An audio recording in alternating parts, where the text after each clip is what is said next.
नमस्कार मित्रांनो, मी डॉक्टर महेश. आपण बघत आहात गोष्ट छोटी पण डोंगरा एवढी. तर मित्रांनो, महाराष्ट्राचं राजकारण किती तापलेलं आहे हे आपण जाणून आहातच. आणि येणाऱ्या काळामध्ये तोंडावरती आता विधानसभा निवडणूक आहे आणि या विधानसभा निवडणुकीची तयारी ही वेगवेगळ्या पक्षांकडून सुरू झालेली आहे. खरं तर लोकसभा निवडणूक 2024 मध्ये जो दणका महायुतीला बसलेला आहे, त्या दणक्यातून अजूनही ते सावरलेले नाही. आणि त्याचं एक मुख्य कारण ठरलेलं होतं ते म्हणजे मराठा समाजाचं आरक्षण आंदोलन. आणि त्या आंदोलनाच्या निमित्ताने जे मराठा समाजाचे सध्याचे हिरो ठरलेले आहेत ते म्हणजे मनोज जरांगे पाटील. तर निवडणुकीनंतर, लोकसभा निवडणुकीच्या निकालानंतर कित्येक नेत्यांनी हे बोलून दाखवलं की जरांगे फॅक्टरचा आम्हाला खूप मोठा फटका बसला. आता खरं तर आपण याच्या थोडंसं सुरुवातीला मुळामध्ये जाऊ. अंतरवाली सराटी, जालना येथील अंबड तालुक्यातील अंतरवाली सराटी येथे मनोज जरांगे पाटील यांनी एक उपोषण सुरू केलेलं होतं. त्या उपोषणामध्ये मराठा समाजाला ओबीसी मध्ये समाविष्ट करणे, इन शॉर्ट मराठा समाजाला ज्यांचे पुरावे आहेत त्यांना कुणबी प्रमाणपत्र देणे, यासाठीचं हे आंदोलन सुरू झालेलं होतं. आणि नेमकं याच काळामध्ये खरं तर 2 वर्षांपूर्वी एकनाथ शिंदे शिवसेना फोडून मुख्यमंत्रीपदी विराजमान झाले. त्यांच्या पाठोपाठ राष्ट्रवादीला तडा गेला आणि अजित पवार सुद्धा महायुतीमध्ये सामील झाले. एकूणच काय तर या सरकारची जी इमेज होती ती इमेज म्हणजे गद्दारांची, फोडाफोडीचं राजकारण करणाऱ्यांची महायुती, असं एकूण चित्र महाराष्ट्राने बघितलेलं आहे. आणि मग हे चित्र, हे जे शिक्का जो बसलेला होता, जो कलंक बसलेला होता, हा मिटवण्याचा अतोनात प्रयत्न खरं तर फडणवीस, शिंदे आणि पवार या त्रयांकडून चालू होता. आणि त्याच्यासाठी त्यांना एक असं काहीतरी स्ट्रॉंग गोष्ट काही सुचत नव्हती. मग त्यांनी योजनांचा धडाका लावला. हे सरकार काम करणारं सरकार आहे, हे सरकार देणारं सरकार आहे, हे सरकार गरिबांचं सरकार आहे, असं त्यांनी ते एक कार्यक्रम सुरू केला. मग आता या कार्यक्रमाला इव्हेंट बनवावं लागेल. मग या कार्यक्रमाला इव्हेंट कसं बनवायचा, कारण अर्थातच शिंदे असो किंवा पवार असो, डोकं यांचं नाही आहे, डोकं हे भाजपचं आहे. भाजप म्हणजे देवेंद्र फडणवीसांचं आहे. आता यांचे जे बॉस आहे दिल्लीतले ते म्हणजे नरेंद्र मोदी.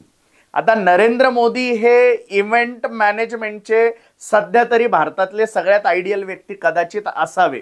म्हणजे चांगलं करतायत, वाईट करतायत, तुम्हाला ते आवडतंय नाही आवडत आहे हा नंतरचा विषय.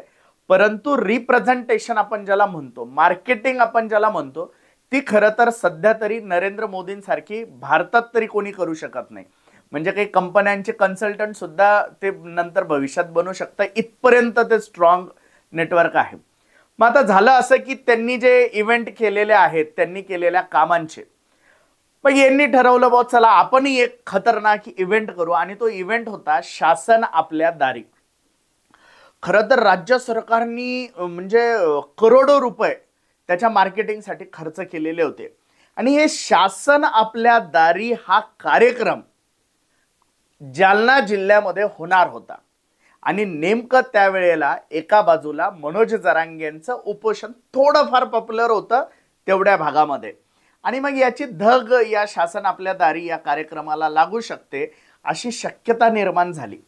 मग आता जरांगे पाटलांना जर आपण उचललं आणि अटक जर केली, चिल्लर माणूस बसलेला आहे याला अटक केली म्हणजे विषय संपला, शासन आपल्या दारी कार्यक्रम हा एकदम व्यवस्थित होईल असं ते एकूण चित्र होतं. आणि जरांगेंनी त्या कार्यक्रमाला विरोध केलेलाच होता.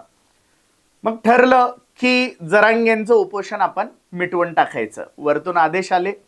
ऑब्विसली कुठलंही पोलीस प्रशासन असेल किंवा सामान्य प्रशासन असेल, वरतून आदेश आल्याशिवाय ते टोकाची भूमिका घेत नसतात. हे दूधखोळ्या पोरांना सुद्धा महाराष्ट्रातल्या आणि भारतातल्या कळतं. त्याच्यामुळे मी आदेश दिलेच नव्हते, मला माहितीच नव्हतं वगैरे वगैरे या लोकांनी कितीही एक्सप्लेनेशन दिले आणि त्याचे पुरावे कदाचित सामान्य माणसाला कधी भेटणारही नाही. त्यामुळे ते तेवढे स्ट्रॉंग आहेत हे दूधखोळ्या पोरांनाही माहिती आहे. मग वरतून आदेश आला आणि आदेशान्वये अंतरवाली सराटी येथे जरांगे पाटलांना अटक करण्यासाठी पोलीस पोहोचले. जितका पोलीस फौज फाटा घेऊन आले तितकी गर्दी तिथे जमायला लागली. त्यानंतर त्याचं रूपांतर वादात झालं आणि जरांगे पाटील उपोषण स्थळापासून काही मिनिटांसाठी बाजूला गेले आणि पोलिसांना घाम फुटला. आपण ज्याला पकडायला आलेलो आहे, वरतून जे त्यांचे जे काही वरिष्ठ असतील, ज्यांनी त्यांना हे आदेश दिलेले होते, त्यांना घाम फुटला की अरे आपल्याला ज्या कामासाठी ज्या कार्यासाठी इथे पाठवण्यात आलेलं आहे तो माणूस इथे गायब दिसतोय. आणि त्यांचा तिळपापड झाला, त्यांना तो राग अनावर झाला आणि यातूनच अंतरवाली सराटी येथे मोठा लाठी हल्ला पोलिसांच्या बाजूनी करण्यात आला. हा लाठीचार्ज झाल्यानंतरचे पडसाद अख्ख्या महाराष्ट्राला माहिती आहे आणि त्याचे पडसाद इतके वाईट होते की नंतरच्या काळात शासन आपल्या दरबारीला प्रखर विरोध अवघ्या महाराष्ट्रात झाला आणि शासन आपल्या दारी हा कार्यक्रम गुंडाळावा लागला. त्याच्यानंतरच्या काळामध्ये शासन जे जे करण्याचा प्रयत्न करत होतं ते सगळ्या गोष्टी जरांगे पाटलांनी हाणून पाडल्या. आता सरकारला कळत नव्हतं की जनतेच्या दरबारामध्ये मतांची भीक मागण्यासाठी झोळी घेऊन जायचंय कसं. कारण यांनी कोणती झोळी उचलली की जरांगे पाटील ती टराटरा फाडत होते आणि मग सरकारला काही कळेन असं झालं. आणि त्याचाच परिणाम असा झाला की सरकारने आता एक नवीन योजना आणलेली आहे. ती योजना म्हणजे लाडकी बहीण योजना. आता ही लाडकी बहीण योजनाची व्याप्ती वाढवतायत.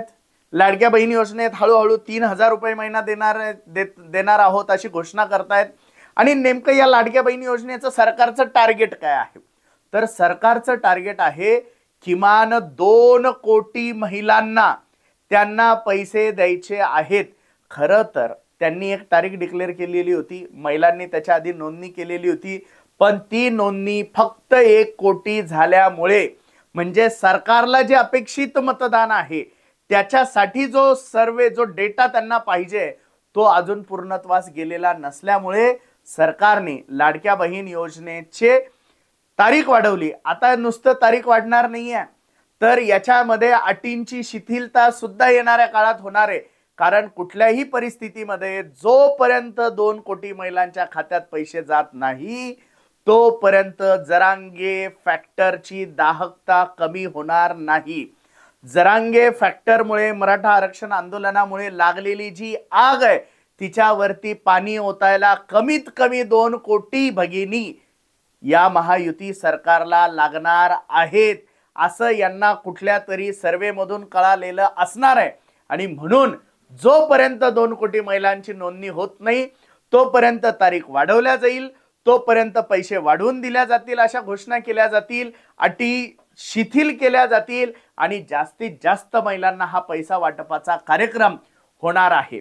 विरोधकांकडून जी टीका होते ती अगदी योग्य आहे की निवडणुकींच्या वेळेला मतदानाच्या साठी जे पैसे वाटले जात होते ते तसे न वाटता या पद्धतीने मतांची लालूच दाखवणे.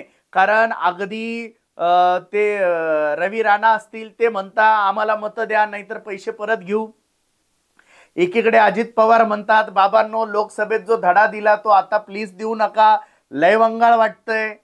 असं सगळं चाललंय. म्हणजे हे भावनिकरित्या हा पैसा मोजून मत इनडायरेक्टली या लोकशाहीमध्ये विकत घेण्याचा प्रयत्न इथे केला जात आहे. एकूणच काय तर महायुती सरकारला सद्य परिस्थितीत तरी जरांगे फॅक्टरचा उतारा म्हणजे लाडकी बहीण योजनेची यशस्वीता दिसत आहे. आणि म्हणून आता लाडकी बहीण योजनांचे मेळावे सुरू झाले. आता या मेळाव्याच्या खरं तर या सरकारला इतका विरोध झालेला होता की यांचं फिरणं मुश्किल झालेलं होतं. कित्येक मंत्र्यांना, आमदारांना, खासदारांना गावांमध्ये एंट्री भेटत नव्हती. ना लग्नांना ना दुसऱ्या कुठल्या मैतींना वगैरे कुठंच यांना बोलवल्या जात नव्हतं. आता लाडक्या बहीण योजनेच्या माध्यमातून यांना जिल्ह्यांमध्ये गावागावांमध्ये फिरण्याची मुभा मिळणार आहे. म्हणूनच जरांगे फॅक्टरचा उतारा म्हणजे लाडकी बहीण योजना हे ठरत आहे. हा व्हिडिओ जर मित्रांनो तुम्हाला अभ्यासपूर्ण, माहितीपूर्ण आणि विश्लेषणात्मक जर वाटला असेल तर या व्हिडिओला लाईक आणि शेअर करायला विसरू नका. आणि अजूनही जर आपण आमचं चॅनल जर सबस्क्राईब केलेलं नसेल तर असेच नवनवीन माहितीपूर्ण विश्लेषणात्मक व्हिडिओ बघण्यासाठी या चॅनलला नक्की सबस्क्राईब करा. धन्यवाद.